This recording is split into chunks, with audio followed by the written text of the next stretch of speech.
Hello అందరూ ఎలా ఉన్నారు? నేనైతే చాలా బాగున్నాను. మీరు ఎలా ఉన్నారు అన్నది నాకు కింద కామెంట్ సెక్షన్లో అయితే కామెంట్ చేసేయండి.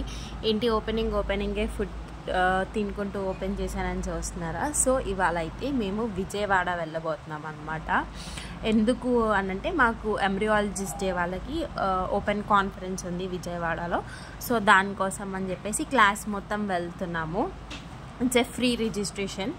సో క్లాస్ మొత్తం వెళ్ళాలని ఫిక్స్ అయ్యాము. అందరూ రెడీ అయ్యి వెయిట్ చేస్తున్నారు నా కోసము. నేనే చాలా లేట్. నాకెందుకు లేట్ అయ్యింది అని అంటే ఇక్కడ తమ్ముడికి కొంచెం హెల్త్ బాగాలేదంటే కేజీహెచ్ హాస్పిటల్కి తీసుకెళ్ళి వచ్చాను. సో వచ్చాక ఏం తినలేదని చెప్పి ఫ్రూట్ బాల్ తినేసి అయితే స్టార్ట్ అయిపోదామని ఫిక్స్ అయిపోయాము. అప్పటికే 12:15 అవుతుంది. సో మేము 12:15కి రైల్వే స్టేషన్లో ఉండాలి అని అనుకున్న వాళ్ళం. స్టిల్ మేము ఇంకా హాస్టల్ రూమ్లోనే ఉన్నాము. సో దాని గురించి డిస్కషన్ చేస్తుంటే సడన్గా డోర్ ఓపెన్ అయింది. వామ్మో దయ్యం ఉంది రూమ్లో అని చెప్పి నేనైతే వాళ్ళ మీద కమెంట్ వేస్తున్నాను అనమాట. సో ఇక్కడైతే కల్కి రావట్లేదు అనమాట. తనకి ఇంట్రెస్ట్ లేదంట ప్రోగ్రామ్కి రావడానికి. సో అందుకే తను హాస్టల్ రూమ్లో ఉండబోతుంది 3 days ఒక్కటి.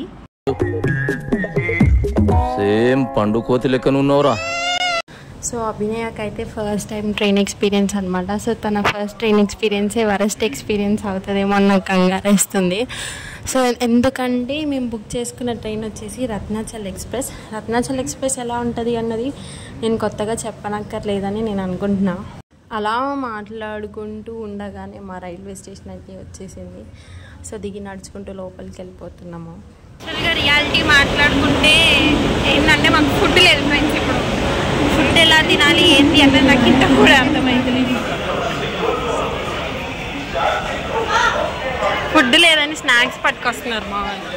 ఇదంతా మాగేంగే ఫ్రెండ్స్, కంగారు పడకండి చూసి. యాక్చువల్లీ మేమైతే 8 members వెళ్తున్నాం అనమాట. ఒక్కొక్కరికి ఒక్కొక్క దగ్గర సీట్స్ బుక్ అయ్యి, కాకపోతే అందరం అడ్జస్ట్ అయ్యి ఇక్కడే కూర్చోండిపోయాము. ఏంటి ఫ్రెండ్స్ ఈ రత్నాచల్ అంట బుక్ చేశారు. అసలు ఏం బుక్ చేశారో వాళ్ళకి పర్లేదు ఎట్లా చేస్తున్నారు. బుక్ చేసింది ఈ బ్రో. సాంప్రదాయిని సుప్పిని. ట్రైన్ ఎక్కడమే ఆలస్యం. మా ఉపేంద్ర నన్ను నిద్రపోతాడు. నాకెవ్వరొద్దు, నాకెవ్వరు అవసరం లేదు. నా బతికేదో నేను బతుకుతా, నా పాటికి నేను ఉంటా, నాది నేను తింటా పంట జీవితాంతం సింగిల్ గానే. ఇంకా అలా అలా అంతాక్షరి మొదలు పెట్టేశాము. మా వాళ్ళ గాన కోకిలలు వినండి. అటు జరగరా.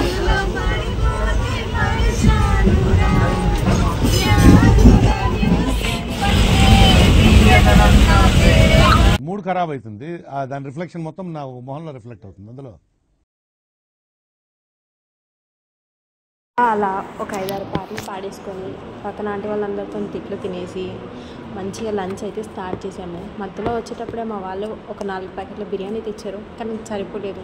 మా దగ్గర ఉన్న స్నాక్స్తో అడ్జస్ట్ చేసుకొని లంచ్ అయితే కంప్లీట్ చేసేసాము ఫుల్గా. ఇంకా మా వాళ్ళు స్లీప్ వేద్దామని ప్లాన్ వేస్తున్నారు. ఎలా స్లీప్ వేస్తారు, ఇక్కడ మా వాళ్ళలో పడుకుంటారా అని అంటే లేదు ఉయ్యాల కట్టుకుంటా అని చెప్తుంది ప్రశాంతి. చున్నీ ఇవ్వనారా అని అడిగితే ఇవ్వు ట్రై చేద్దామని అంటుంది. సో ఇంకా రేవతిని కూడా అడిగాను నువ్వెలా పడుకుంటారా అంటే తనైతే వాళ్ళ అన్ని మీద పడుకుంటాను అని చెప్పింది. ఇంకా మా వాళ్ళైతే ఎప్పుడు చూడు ఫోన్ మాట్లాడుతూనే ఉంటారు. సిచ్యువేషన్ ఏదైనా వాళ్ళకి సంబంధం లేదనమాట. ఇంకేం చేయాలో అర్థం కాక మేమైతే దంశలాట్ స్టార్ట్ చేసేసాము. ఒకరికి మూవీ నేమ్ చెప్తే ఇంకొకరు యాక్ట్ చేస్తారు. మిగతా వాళ్ళందరూ గెస్ చేయాలి.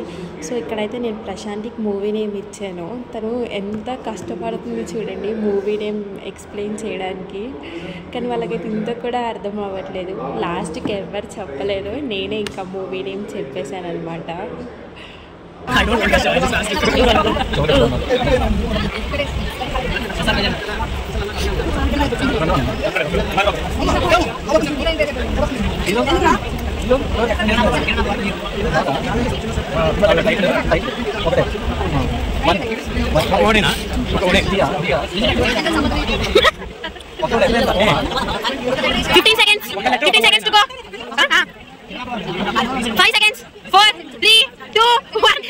మెల్లగా అందరం ఫోన్లో గ్రాక్ యాప్ డౌన్లోడ్ చేసుకొని ఒకేసారి సాంగ్స్ పెట్టుకొని అయితే విన్నాం అనమాట. అలా ఎంజాయ్ చేస్తూ ఉండే లోపే మన రాజమండ్రి దగ్గర ఉన్న గోదావరి బ్రిడ్జ్ అయితే వచ్చేసింది. చూడండి ఎంత బాగుంది.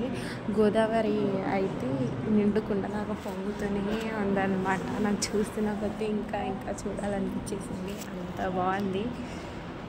ఇంకా తర్వాత మెల్లిగా రీల్స్ స్టార్ట్ చేసాము. అన్ని రీల్స్లలో ఒక్క రీల్ సక్సెస్ అయింది. చూడండి మా వాళ్ళు ఎంత కామెడీగా చేస్తున్నారు. మా వాళ్ళకంటే నేను ఇంకా కామెడీగా చేస్తున్నాను. సో ఆ సాంగ్ ఏంటో కింద గెస్ట్ చేసి కమెంట్ చేసేయండి. ఆ కమెంట్ని నేను పిన్ చేస్తాను కరెక్ట్గా గెస్ట్ చేసిన వాళ్ళు.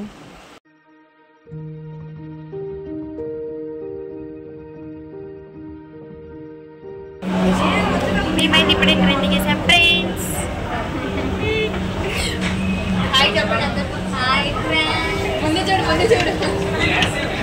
ట్రైన్ దిగాక నేనైతే అత్త వాళ్ళ ఇంటికి వెళ్దామని అనుకున్నాను. వీళ్ళందరూ అయితే దుర్గామాత టెంపుల్కి వెళ్ళిపోయారనమాట. సో ఫేమస్ కదా, అది చూసుకొని వాళ్ళు కూడా ఎక్కడి వాళ్ళు అక్కడ ఇంటికి వెళ్ళిపోయారు. మళ్ళీ నెక్స్ట్ బ్లాగ్లో కలుద్దాం. Bye friends.